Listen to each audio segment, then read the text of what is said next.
Sao nhỉ? Ồ, có nhiều cho một vô rau nào rồi. chúa cậu Ô, thanh cho ở tụi sư chỉ tàu vô rau rồi lo đánh nó Ê, có cho mất chi? cú vô nhiều khó không tao tan la lo ô mò nè Có không một trái trái tay à? ô thì nhìn nó cỡ đó đúng rồi không một kết mỏi rồi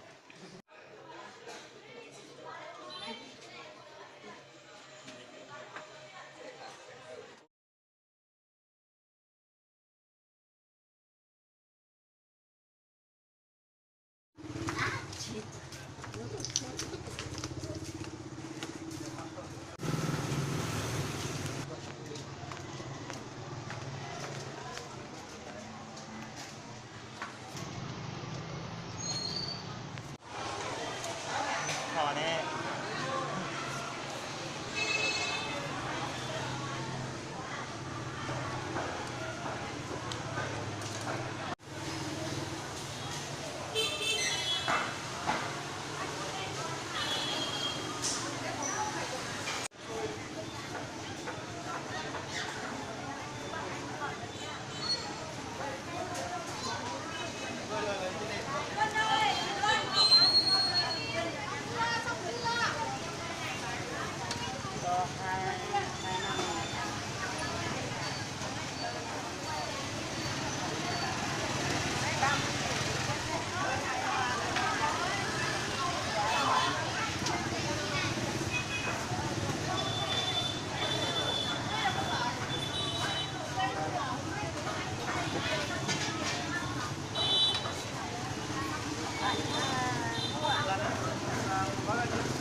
miếng này cũng thế 30.000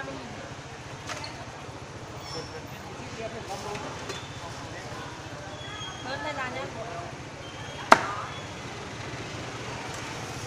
cho vào 20.000 nữa nhá 30.000 là 50.000 nhá được không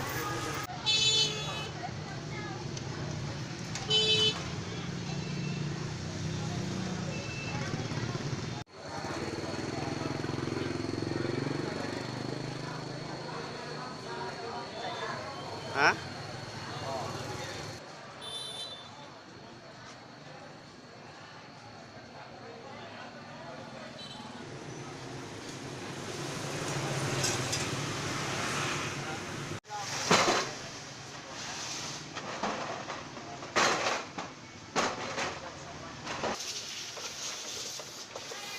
rau rủ nó nè Dạ. Của nó gì? cho nó chơi cho họ Có chỉ khai sẽ cho cái giá chứ? cho nó chơi bia chỉ biết mua bia nó Bia nó là. Có một vốn bia lo hao là. họ bây giờ dùng nhiều xe thì ý là này tụi lúc mà dùng cho là chỉ dùng cho nó cho được hậu nè Họ có sao nhiều xe? nhiều xe thì rồi tao dùng chỉ nhiều xe nè mà nó chỉ dùng dạng này bia nhiều xe thì nó chỉ biết thì tao rau vô tao bảo thì là khi cũng xem để cho rau mua xôi giả đi cha đi cha. họ muốn cay thế rồi rau cho Cay là. giờ rau nó khử giang cay nó nữa cho nó vô cho đủ cho nó cay những cái chi? cay cho một kia làm buồn á Lên bùa là. rồi cho nó rau nhiều đây là từ từ cho nó sẽ rau cho đủ hồng nó Vốn tao đi coi. cho nó sẽ cay nữa Vốn nó có câu đi rồi. Nó cái chị. mình nhớ cái nhau Nhỏ cái là ngang ra lối lúc tờ là tờ lại cái này vốn tao đi nó vô cả câu đi rồi. mà nhiều xe cười là vô cả cầu thì đi tàu thế nào Đi cha nhau xa. chúng cho chị nhiều xe sao Cái số cho này vốn tao tầm một cái trên hư na. nên cầu đúng không mình có lúc rồi họ chân lên hay không đâu lúc co ô biết lên sao biết lên họ ô ý lên tôi lâu lên đâu lên ý lên tôi bữa nào ô chi hư à chi hư nó ô còn chỉ lúc nào còn muốn để cho rau nè cho rau tí con này ê chụp lôi ra tu ấy vào đi chán à nhát hầu ơ ô nhát hồi ra tu cũng sao ô chơi mệt thế chế đi nó sao ôi doanh nghiệp cú mà chơi đồ tiền nhà anh chị nó đủ trứng vịt lộ nha anh yêu con rất yêu những khuya ôn hòa con thức xót xa tìm mẹ biết bao tuổi thơ con trôi qua rất mau ước chỉ còn mẹ mà sao sẽ thành con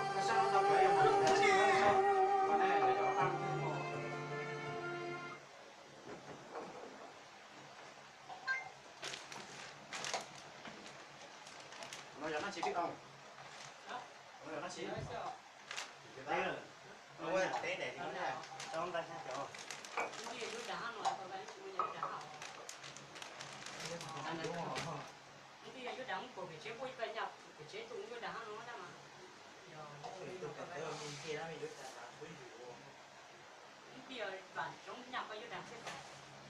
Bên trong tân sinh viên tỉnh viên này tính chỉ là tân sinh viên ha. qua bên nó này cái thì có tí khoa đấy là tôi là cái tí thì kha Tính còn cả khoa đấy. có biết ốp khoa đấy Còn cả khoa mà chỉ không sai họ.